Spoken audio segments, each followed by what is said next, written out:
ETV life ఆధ్యాత్మిక్ channel ప్రేక్షకులందరికీ కూడా నమస్కారం. మానస కార్యక్రమానికి స్వాగతం. ఈరోజు దివ్య అంశం, సర్వ సుఖాలకి మూలం సద్గుణ సంపత్తి, సద్గుణ సంపద.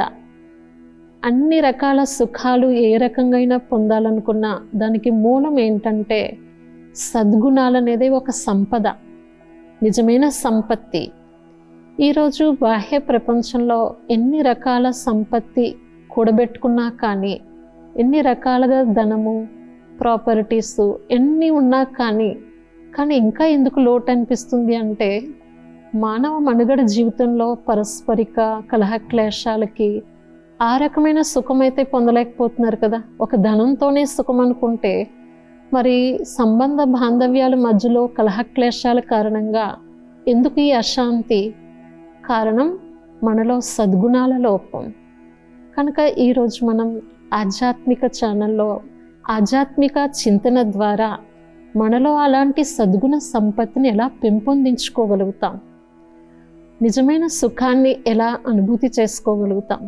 ఒక రకమే కాదు కదా సుఖం అంటే, ఒక ధనం ఉంటే కాదు, ఆరోగ్యం ఉంటే కాదు, ఒక కారు, బిల్డింగ్, ప్రాపర్టీ ఉంటే కాదు, కానీ మన గుణాల వ్యవహారిక జీవితంలో కూడా సుఖం వేరు.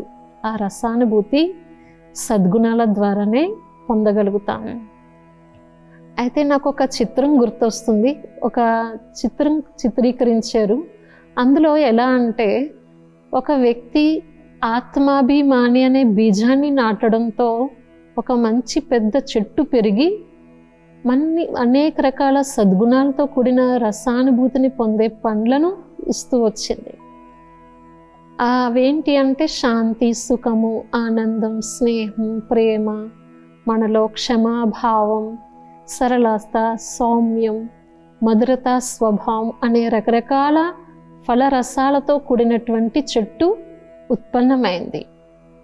కానీ మరొక వ్యక్తి దేహాభిమానం అనే ఎప్పుడైతే బీజం నాటాడో, ఆ బీజంతో మరొక చెట్టు ఎలా పెరిగిందంటే విషపూరితమైన పండ్లతో పెరుగుతూ వచ్చింది. విషపూరితమైన పండ్లు ఏంటి అంటే, మనలో కోపం, ద్వేషం, అసూయ, అసత్యత, అహింస, ఇలాంటి ఈర్ష్య, ద్వేషాలతో కూడినటువంటి విషపూరితమైన పండ్లను ఇస్తుంది అనేది మనకు అర్థమవుతుంది. దేహాభిమాన్, దేహం, నేను ఫలానా అనే శరీరం మీద వ్యామోహంతో కూడినటువంటి భావం మనలో మొదట అహంకారాన్ని తీసుకొస్తుంది. ఈ అహంకారం ద్వారా ఇంకా పరస్పరంలో ఈర్ష్య, ద్వేష, అసూయ, అసత్యం ఇవన్నిటికీ జన్మనిస్తూ వస్తుంది. కానీ ఎప్పుడైతే మూలం బీజం మనం ఆత్మాభిమాని అనే బీజం చూపించాం, అదేంటి అంటే అసలు నేను ఎవరిని అనే వాస్తవిక పరిచయాన్ని గుర్తించి మన సహజత్వాన్ని గుర్తిస్తామో, ఈ సహజ గుణాలకి కూడా జన్మనిస్తుంది. అదే సద్గుణ సంపత్తి. మనలో ఈ గుణాలు ఉంటే ఎక్కడ ఎలాంటి సంబంధాలతోటైనా సరే మనం గెలవగలుగుతాం. ఇప్పుడు ఒక స్క్రూ ఉందంటే అది ఎక్కడ పెట్టినా ఫిట్ అవ్వగలగాలి. అంటే మన జీవితం ఎక్కడ ఎలాంటి వాళ్ళ మధ్యలో అయినా, సంఘటనలో అయినా సరే, కఠిన స్వభావ సంస్కారాల వ్యక్తుల మధ్యలో, ఎంత రకరకాల పాత శత్రువుల మధ్యలో కూడా మనం వ్యవహారికంగా సుఖంగా ఉండాలి అంటే ఈ సద్గుణాలు అనేది మనకి చాలా సహయోగం ఇస్తుంది. వ్యవహారంలో మనం అందరి మనసుని నొప్పించకుండా మనల్ని మనవారిగా చేసుకోగలుగుతాం. కనుక ఈ ఒక్కొక్కటి గుణాలు మనం ఎలా తెచ్చుకోగలుగుతాము అంటే, ప్రతి ఒక్కటి ఈరోజు మనం వ్యవహారిక జీవితంలో మనతో పాటే మనుగడ జీవితంలో వ్యవహరించే పశుపక్షాదుల్లో కూడా ఎన్నో చూస్తున్నాం. వాటిలో కూడా నేర్చుకునే అవగాహన ఈ ఆధ్యాత్మిక జాగృతి మనకి తెలియపరుస్తుంది. చూడండి, మనతో పాటు ఈరోజు మనుషుల్లో పాపం అన్నదమ్ముళ్ళు, లేకపోతే తల్లిదండ్రులు, ఒక్కొక్కరు ఒక్కొక్క సంబంధాలు ఏదో ఒక లోటుపాటు ఉన్న కారణంగా మనతో పాటు కొన్ని డాగ్స్ని అంటే కుక్కల్ని పెంచుకుంటూ ఉన్నారు. అవైనా కాస్త విశ్వాసంగా ఉంటాయి, వాటితో కాస్త ప్రేమని పంచుకుంటున్నారు, వాటితో కాస్త ఒక రిలేషన్ ఫీల్ అవుతున్నారు. బయటికి వాకింగ్ తీసుకెళ్ళడం, వాటితో పాటు ఒక సహజీవనం గడుపుతున్నట్టుగానే ఒక జీవితో మనిషితో పాటు అన్నట్టుగా గడుపుతున్నారు. ఎందుకు? అక్కడ సంబంధాల్లో ఏదో ఒక లోటుపాటు కారణంగా మనం వేరే ఎక్స్ట్రా వాటితోటి షేర్ చేసుకుంటున్నాం. కానీ వాటిలో కూడా నేర్చుకునేది ఇప్పుడు చూడండి, మనం ఒక విశ్వాసం. అలాగే బర్డ్స్లో, పక్షుల్లో ఎగురుతున్న ఆకాశంలో వాటిలో కూడా ఒక యూనిటీ, ఐక్యత. అవి ఒక యూ షేప్లో ఎగురుతూ ఉంటాయి. వాటిలో ఎప్పుడైతే యూ షేప్లో ఎగురుతూ ఉంటాయో ఒక్కొక్కటి పెట్టవలసిన శ్రమ తగ్గి సంఘటితంగా వాటిలో ఈజీగా ఎగరగలుగుతాయి. ఒకటేసారి వాటిలో ఒక శక్తి అందుతుంది. అందులో మనకు ఒక యూనిటీ, ఐక్యతని చూపిస్తుంది, సమైక్యత. అలా మనకి కొన్ని రకాల పక్షుల్లో నుండి నెమలిలో ఒక ప్యూరిటీ, సాత్వికత, మరి సింహంలో అది ఒక్కటిగా నడుస్తుంది, గంభీరంగా ఉంటుంది. కొన్ని జంతువులు గుంపుతో ఉంటాయి. అలాగే స్వామి వివేకానంద ఎప్పుడు కూడా ఏం సూక్తి చెప్పేవారు? మందలో ఉండకు, వందలో ఉండడానికి ప్రయత్నం చెయ్యి అంటారు. అంటే ఏదో గొర్రెల మందల అందరితో పాటు మనం కూడా ఏదో గడుపుతున్నాం అన్నట్టే కాకుండా మన జీవితం ఒక లెక్కింపబడే ఒక విశేషమైన ప్రత్యేకమైన సంఖ్యగా మనం నిరూపింపబడగాలి. అదే 100లో ఉండాలి అంటే ఒక 100కొక్కరిలో ఒక్కరండి అంటారు కదా. అలా మనం ఒక వ్యక్తిగత జీవితాన్ని ప్రత్యేకంగా మనం ఎప్పుడు నిరూపించుకోగలుగుతాము అంటే మనలో ఈ సద్గుణ సంపత్తిని పెంపొందించుకున్నప్పుడే. అది ఈ ఆధ్యాత్మికత చింతనతో మనను ఎప్పుడైతే స్వపరిశోధనలో నేను ఎవరిని అనేది గుర్తిస్తూ ఉంటామో, ఆత్మ పట్ల అభిమానాన్ని పెంచుకుంటామో, మన స్వయం పట్ల ఎప్పుడైతే రెస్పెక్ట్ అంటూ ఇచ్చుకుంటామో మనలో ఉన్న గుణాలు స్వతహాగా బయటికి జాగృత అవుతూ ఉంటాయి. కానీ ఈ సమాజంలో నడుస్తూ మన యొక్క దృష్టికోణం ఎప్పుడు కూడా ప్రతి ఒక్కరిలో సద్గుణాన్ని వెతుక్కునే ప్రయత్నం చేయగలగాలి. అదే మంచి దృష్టి అంటారు. అవగుణ దృష్టి వేరు, సద్గుణ దృష్టి వేరు. అంటే ప్రతి ఒక్కరికి కొంతమందికి వారిలో ఏదుందో మైనస్, చెడునే కనిపిస్తూ ఉంటుంది. కొంతమంది ఎప్పుడు కూడా మంచినే చూస్తూ ఉంటారు. ఒక పేషెంటు తన కడుపులో కంతి పెరిగిందని డాక్టర్ దగ్గరికి వెళ్తాడు. డాక్టర్ ఏం చేస్తాడు? వైద్యుడు మొత్తం శరీర భాగాలన్నీ అవయవాల్ని కూడా పరీక్షిస్తాడు. అన్ని అవయవాల్ని పరీక్షించినా కానీ తన దృష్టి ముఖ్యంగా కంతి మీదే ఉంటుంది కదా. కడుపులో కంతి, దీని యొక్క ఎఫెక్ట్ ఇంకా వేరే అవయవాల మీద ఎలా పడుతుంది, దేని కారణంగా ఇది వచ్చింది, అన్ని పరిశోధన చేసినా కానీ అని ముఖ్యమైన దృష్టి కంతి మీదే ఉంటుంది. అలాగే ఒక స్త్రీ తన మార్కెట్లో వెళ్ళినా కానీ ఏ వస్తువునైతే కొనాలనుకుంటుందో ఆ ముఖ్యమైన వస్తువు కోసమే తన దృష్టికోణం ఉంటుంది. ఎన్ని రకరకాల ఆకర్షించే వస్తువులు కనిపిస్తున్నా కానీ టోటల్ మార్కెట్ చివరి వరకు తిరిగి వచ్చినా కానీ మళ్ళీ తను ఏ వస్తువు తీసుకోవాలో దాని మీదే తన ప్రత్యేకమైన దృష్టి ఉంటుంది. అలాగే మన రోజంతట్లో కూడా ఎంతమంది మధ్యలో వెళ్ళినా, ఏ వ్యవహారిక రంగాల్లో వెళ్ళినా మన దృష్టికోణం ఎవరిలో ఏది తీసుకుంటే మనం మంచి నేర్చుకోగలుగుతాం, మనలో ఇంకా ఆ క్వాలిటీని కలెక్ట్ చేసుకోగలుగుతాం, మనం ఇంకా సద్గుణ సంపత్తిని పెంచుకోగలుగుతాం అని ఎప్పుడైతే ప్రతి ఒక్కరిలో ఈ మంచి అనే గుణాన్ని చూసే దృష్టికోణాన్ని తయారు చేసుకుంటామో తప్పనిసరిగా మనం అందరిలో ఒక్కొక్క గుణాన్ని కలెక్ట్ చేసుకుంటూ సర్వగుణాల్లో సంపన్నత పర్సంటేజ్ మనలో తీసుకురాగలుగుతాం. ఇది గ్యారంటీ. కానీ ఆల్మోస్ట్ మెజారిటీ ఇప్పుడు నడుస్తున్నది తొందరగా ప్రతి ఒక్కటి ఫస్ట్ మనము అన్నీ చూస్తున్నా కానీ ముఖ్యంగా ఏదైతే మైనస్ పాయింట్ ఉందో దాని మీదే దృష్టికోణం పోతుంది. ఎందుకు ఇంత తొందరగా నెగిటివ్ అవగుణ దృష్టిగా ఎందుకు అయిపోయాం? మన దృష్టి లోపమా ఏంటి అంటారు? అంటే మనం అంతర్గతంగా ఏం కోరుకుంటున్నాం, మనం ఎలా కావాలనుకుంటున్నాం, అసలు మన లక్ష్యం ఏంటి, మనం ప్రతి ఒక్కరి నుంచి ఏం ఆశిస్తున్నాం, మనం వేరే వాళ్ళకి ఏమి ఇవ్వాలి అనేది మనకి ఎప్పుడైతే ఈ పరిశోధన వస్తుందో మనల్ని మనం పరిశీలించుకోగలుగుతామో, మన మీద మనం విశేష దృష్టి పెట్టుకుంటామో ఆటోమేటిక్గా మనకి ప్రతి ఒక్కరిలో మంచి కనిపిస్తుంది. ఇది కూడా ఇంతకుముందు వీరు వినే ఉండొచ్చు. శ్రీకృష్ణుడు కూడా ఒకసారి దుర్యోధనుడికి, ధర్మరాజుకి ఒక విశేషమైన కార్యాన్ని అప్పచెప్పారు. అయితే ధర్మరాజు, మీరు మీ రాజ్యంలో ఎక్కడైనా వెళ్ళండి, పూర్తిగా మీ రాజ్యంలో తిరిగి ఎవరో ఒక పూర్తి అవగుణ వ్యక్తిని తీసుకుని రండి అని చెప్తాడు, దుర్గుణాలతో ఉన్న వ్యక్తిని. అయితే దుర్యోధనుడికి ఏం చెప్తారు, మీ రాజ్యంలో మీరు ఎక్కడైనా తిరిగి రండి, కానీ పూర్తి సద్గుణాలతో ఉన్న వ్యక్తిని తీసుకుని రండి అంటారు. దుర్యోధనుడు తన రాజ్యం అంతా వెతికి వస్తాడు, మరియు ధర్మరాజు కూడా తన రాజ్యం అంతా వెతికి వస్తారు. ఉట్టి చేతులతో ఖాళీగా వస్తారు. ఏమైంది అని అడిగితే, కృష్ణ మరి నేను రాజ్యం అంతా వెతికాను, కానీ మా రాజ్యంలో పూర్తి సద్గుణాలతో ఉన్న వ్యక్తి నాకు ఎవరూ కనిపించలేదు అంటాడు. ఎవరు? దుర్యోధనుడు. ఎందుకంటే తన దృష్టే దుర్గుణాలతో ఉన్న వ్యక్తి కాబట్టి తనకి తొందరగా దుర్దృష్టే కనిపిస్తుంది. కానీ ధర్మరాజు ప్రతి ఒక్కరిలో సాత్వికమైన వ్యవహారంతో సద్గుణాల్ని చూసేటువంటి వ్యక్తి కాబట్టి నా రాజ్యంలో పూర్తి దుర్గుణాలతో ఉన్న వ్యక్తి అయితే ఎవరూ కనిపించలేదు, ప్రతి ఒక్కరిలో ఏదో ఒక కొంత సద్గుణం కనిపించింది నాకు అన్నారు. అంటే ఆయన దృష్టికోణంలో అలాంటి సద్గుణాల్ని చూసే దృష్టి కనుక. అలా మనం అందుకే వృత్తి, దృష్టి, సృష్టి అన్నారు. మానవులో తన యొక్క మనోవృత్తి, మనోభావాన్ని ఎప్పుడైతే మూలాన్ని మార్చుకుంటారో బీజ రూపంలో, మన మనోవృత్తి శ్రేష్టంగా సద్భావంతో కూడి ఉంటుందో మనకి ప్రతి వ్యక్తిలో సద్గుణమే కనిపిస్తుంది. మన భావంలోని దుర్భాష, దుర్భావం ఇలా ఉంటే వాళ్ళు ఓకే అంతా మంచే కానీ ఇలా కూడా ఉంటారు వీళ్ళు కొన్ని సందర్భాల్లో అని మళ్ళీ ఏదో ఒక అవగుణాన్ని వర్ణిస్తూ ఉంటారు.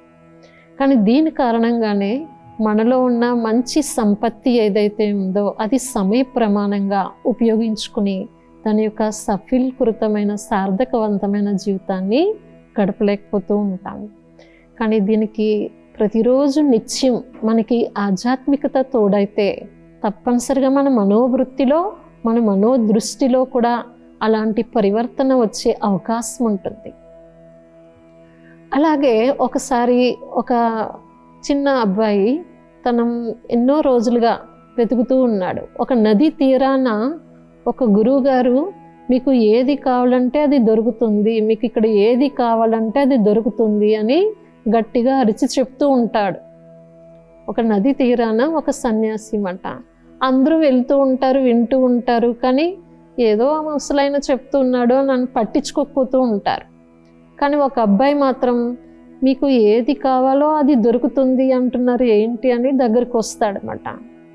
వచ్చి ఆ గురుగారిని అడుగుతాడు, సరే మరియు ఏది కావాలో అది ఇక్కడ దొరుకుతుంది అంటున్నారు కదా, నేను ఒక పెద్ద వజ్రాల వ్యాపారి కావాలనుకుంటున్నాను అంటాడు. సరే నాన్న, ఓకే, నేను అందరి కోరిక తీర్చడానికి కూర్చున్నాను ఇక్కడ, మీరు ఒక చేయి చాపండి అంటాడు. ఆ అబ్బాయి ఒక చేయి చాపుతాడు. అయితే అందులో ఒక వజ్రం పెడుతున్నాను, ఇది తప్పనిసరిగా శ్రద్ధ పెట్టు అంటాడు. ఏంటి ఆ వజ్రం అని అడిగితే, అది ధైర్యం, నీలో ఒక మనోధైర్యం అనే విలువైన వజ్రాన్ని ఇస్తున్నాను అంటాడు. ఓకే, మరొక చేయి చాపు అంటాడు. రెండవ చేయి కూడా చాపుతాడు. అందులో మరొక వజ్రాన్ని కూడా పెడుతున్నాను అంటాడు. ఇదేం వజ్రము అంటే సమయము. సమయము ఒక విలువైన వజ్రం లాంటిది. ఈ రెండు వజ్రాలు నువ్వు ఎప్పుడు కూడా ఎంతగా కాపాడుకుంటూ ఉంటావో నువ్వు తప్పనిసరిగా నువ్వు అనుకున్న లక్ష్యానికి చేరుకోగలుగుతావు, వెళ్ళు అంటాడు. అయితే ఆ అబ్బాయి అలాగే సరే, నేను జీవితంలో ఎప్పుడు కూడా ధైర్యాన్ని కోల్పోకూడదు, నా సమయాన్ని వృధా చేయకూడదు అని లక్ష్యంతో అలా వెళ్తూ ఒక దుకాణంలో, వజ్రాల వ్యాపారి చేసేటువంటి దుకాణంలో చేరుకుంటాడు. ఆ వ్యక్తితో పాటు వ్యాపారంలో పనిచేస్తూ తన సమయాన్ని నియమ ప్రమాణంగా యాక్యురేట్గా తనని మంచిగా శ్రమ చేస్తూ అందులో ఆ నైపుణ్యతని, తన అనుభవాన్ని కూడా గమనిస్తూ నేర్చుకుంటూ ఒకరోజు ఆ అబ్బాయి వజ్రాల వ్యాపారిగా అయ్యాడు. అంటే నిజంగా వజ్రాలతోటే మనం అయిపోతామని కాదు, ఈ విలువైన సంపద ఇక్కడ ఏం అర్థమవుతుంది మనకి, ఆ గుణం, ధైర్యం అనే గుణాన్ని తోడు చేసుకున్నాడు ఆ అబ్బాయి. నా జీవితంలో నేను తప్పనిసరిగా సాధిస్తాను, నేను అనుకున్నది సాధించగలుగుతాను, ఎన్ని ఆటంకాలు, ఎన్ని విఘ్నాలు, ఎన్ని రకాలుగా వచ్చినా కానీ నేను తప్పనిసరిగా ఇది నెరవేర్చుకోగలుగుతాను అని ధైర్యంతో ముందుకెళ్ళాడు. తిరిగి తన సమయాన్ని రోజంతట్లో ఎప్పుడు వృధాగా పోగొట్టుకోలేదు. కొంచెం సమయం దొరికినా కానీ వ్యాపార రీత్యా మనం ఇంకా దాన్ని ఎలా పెంచుకోవాలి, ఎలా అని ప్రతి ఒక్కరిలో గమనిస్తూ అనుభవాన్ని పెంచుకుంటూ వచ్చాడు. నిజంగానే తను వజ్రాల వ్యాపారి అయ్యాడు. అలాగే కనుక ఈ ఒక్క గుణం, ఒక ధైర్యం అనే గుణము, తనకి సమయాన్ని విలువనిచ్చేటువంటి ఆ విలువని ఎప్పుడైతే కాపాడుకున్నాడో ఆ ఒక్క విశేష గుణంతో అంత మంచి వజ్రాల వ్యాపారి అయ్యాడంటే మనలో ఇంకా ఎంతో తెలియని సంపత్తి ఉంది, మనం గుర్తించినటువంటి సంపత్తి ఉంది. దాన్ని ఎప్పుడు గుర్తించగలుగుతాం?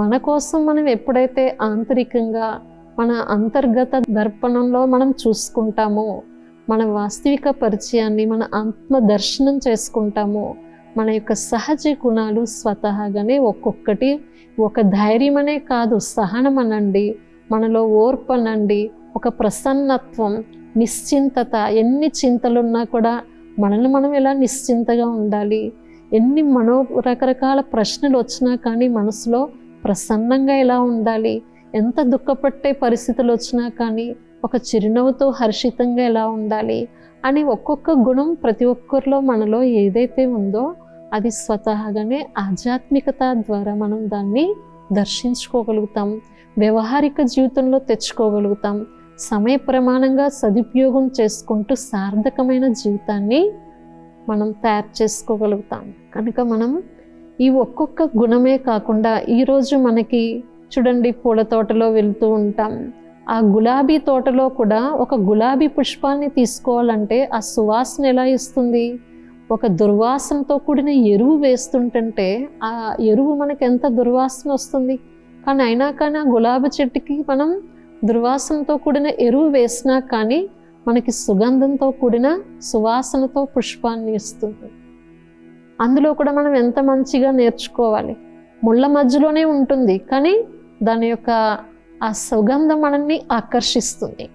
అలాగే మనం ఎలాంటి ముళ్ళు లాంటి స్వభావ సంస్కారాల వాళ్ళ మధ్యలో ఉంటూ కూడా మనలో ఈ దివ్య గుణాలనే సంపద ఎప్పుడైతే మంచి దీన్ని నిరూపించుకుంటూ ఉంటామో ఆ దివ్య గుణాల సువాసనే అందరినీ ఆకర్షించేలా చేస్తుంది.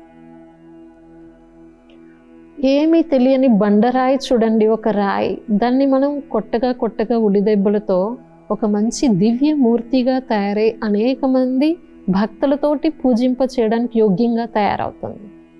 ఎలా అయిపోయింది మరి? కేవలం ఒక బండరాయి ఆ ఉలిదెబ్బల్ని సహించింది కదా, అప్పుడే ఒక పూజనీయ మూర్తిగా తయారైంది. అలాగే మనం సహించుకున్నప్పుడు నేనే పడాలా, నాకేనా ఈ పరిస్థితి అని బాధపడిపోతూ ఉంటాం. అక్కడ మనం ఒక అకళ్యాణాన్ని, అశుభాన్ని చూస్తూ ఉంటాం. కానీ ఆ గడియల్లో ఎంతో సమయానికి మనకి కళ్యాణం ఇమిడి ఉంది అనే విషయాన్ని మనం ఆధ్యాత్మికత ద్వారానే గుర్తించగలుగుతాం. ఎప్పుడైతే ఈ ఆధ్యాత్మిక జ్ఞానాన్ని మననం చేస్తూ ఉంటామో, నిత్య జీవితంలో దీన్ని తోడు చేసుకుంటూ ఉంటామో, మన కళ్ళెదుట ఎదురయ్యేటువంటి పరిస్థితినే కాకుండా అందులో ఒక విశేష కళ్యాణం అనేది సద్గుణ దృష్టితో మనం చూడగలుగుతాం. ఆ పరిస్థితిని ఈజీగా మనము తీరానికి దాటుకోగలుగుతాం. కనుక మనం బుద్ధి కూడా ఇక్కడ పాషాణంగా ఒక రాతి బుద్ధి సమానమైపోయిన మనకి ఈ జ్ఞానంతో భగవంతుడు కూడా పరమాత్మ ప్రతిరోజు ఆధ్యాత్మికత ద్వారా ఒక్కొక్క ఉలిదెబ్బ అంటే జ్ఞానంతో మనకి ఏదైతే ఒక ఆకారాన్ని తీసుకొస్తున్నారు. అలా మనుషులు రోజంతట్లో ఒక్కొక్కరు ఒక్కొక్క మాట వేసే వాళ్ళు ఉంటారు. ఎంత మంచిగా చేస్తున్నా కానీ, ఎన్ని రకాలుగా చక్కబెడుతున్నా కానీ, ఎవరికి ఎంత మంచి పరోపకారిగా అవుతున్నా కానీ ఏదో ఒక మాటతోటి మనల్ని మళ్ళీ ఉలిదెబ్బలు కొట్టేవాళ్ళు ఉంటారు. కానీ ఇందులో కూడా నన్ను వీళ్ళు మూర్తిగా తయారు చేస్తున్నారు, నన్ను ఒక మంచి ఆకారాన్ని తీసుకొస్తున్నారు అని ఆ రకంగా వాళ్ళతోటి మనం ఒక పాజిటివ్ సకారాత్మక దృష్టితో చూడగలిగితే తప్పనిసరిగా మనము మన మంచి వ్యక్తిత్వాన్ని చరిత్రాత్మకంగా నిర్మించుకోగలుగుతాం. దీని వెనకాల మనకి ఎంతో కొంచెం బ్యాక్గ్రౌండ్ అనేది, అంటే సాధన, స్వసాధన అంటూ కావాలి. అది ఎలా సాధ్యమవుతుంది అంటే మనం ఈ వినేటువంటి ఆధ్యాత్మిక జ్ఞానం ద్వారా మనల్ని మనం ఎలా మలుచుకోగలగాలి, కొన్ని సమయ సందర్భాల్లో తమని తాము ఎలా అణిగిమణిగి ఉండగలగాలి అనేది మనకి అవగాహన కలుగుతుంది. ఎప్పుడైతే మనం ఇలాంటి సరళ స్వభావంతో ఎక్కడ మనం బాలకులుగా అంటే చిన్న పిల్లలుగా నమ్రతగా నిరహంకారిగా అణిగి ఉంటామో, ఎక్కడ మళ్ళీ మనం వేరే వాళ్ళకి అథారిటీగా మనం ఆర్డర్ ఇచ్చే చోట అధికారి రూపంలో మనం ఒక అడ్మినిస్ట్రేషన్ మేనేజ్ చేయాలి అంటే దానికి తగినటువంటి మన నేతృత్వ కళని కూడా తెచ్చుకోగలుగుతాం. ఆ బ్యాలెన్సింగ్ అనేది, ఒక సమతుల్యత అనేది ఈ సద్గుణ సంపత్తితో మనలో తప్పనిసరిగా పెంపొందింప చేసుకోగలుగుతాం. కేవలం మనం మన స్వయం విషయంలోనే కాకుండా మన చుట్టూ మెలిగేటువంటి పరిసరాల్లో, మనుగడ జీవితంలో మనతో పాటు జీవించేటువంటి పరివారంలో సమేతంగా, కుటుంబ సమేతంగా నండి, సమాజంలోనండి అన్ని రకాల విషయాల్లో కూడా మన యొక్క ఆటోమేటిక్గా ఈ సద్గుణ సంపత్తితో ఇది ఎలాంటిదంటే నాశనం అయ్యేది కాదు, అంటే తగలబెట్టేది, దోచుకునేది, ఎవరైనా తీసుకునేది అలాంటిది కాదు. ఇది అవినాశి, ఒక జన్మకే కాదు కూడా ఇది ఒక సంస్కార రూపంలో తీసుకుని వెళ్ళగలుగుతారు.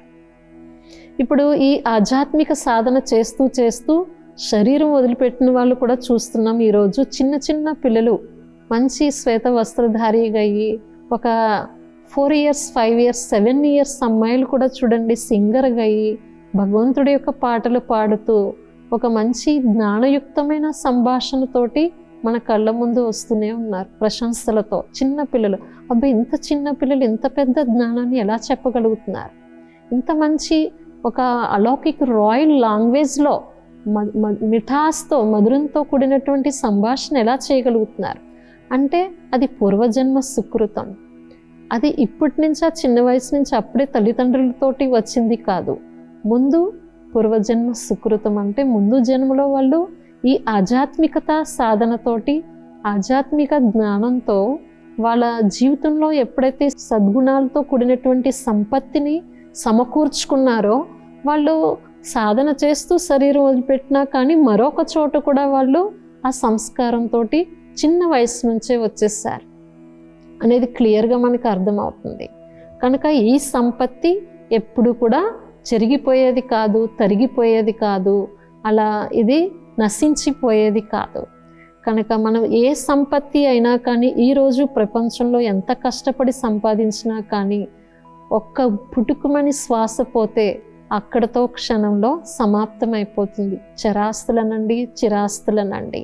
కానీ ఈ దివ్య గుణ సంపత్తి అనండి, ఆధ్యాత్మిక సంపత్తి అనండి, ఏదైతే రోజంతట్లో 1 గంట కోసం కూడా మనం ఎప్పుడైతే కేటాయించుకుని మనం దీన్ని ప్రయోగంలో తెచ్చుకుంటూ ఉంటామో తప్పనిసరిగా ఇది కూడా అనేక జన్మలకి వెంట వచ్చేటువంటి సంస్కార రూపంలో అవినాశి సద్గుణ సంపత్తి. కాబట్టి తమ సంస్కారం అనుసారంగానే అలాంటి ఆధ్యాత్మిక రాయల్ పరివారంలో జన్మ తీసుకోగలుగుతారు. కనుక మనం ఈరోజు దివ్యమైన అంశం, మనం అన్ని సుఖాలకి, సర్వ సుఖాలకి మూలం సద్గుణ సంపత్తి, సంపద అనే విషయాన్ని మనం తెలుసుకున్నాం. మరొక దివ్యమైన అంశంతో, నెక్స్ట్ దివ్యమైన అంశంతో మీ ముందుకు వస్తాము.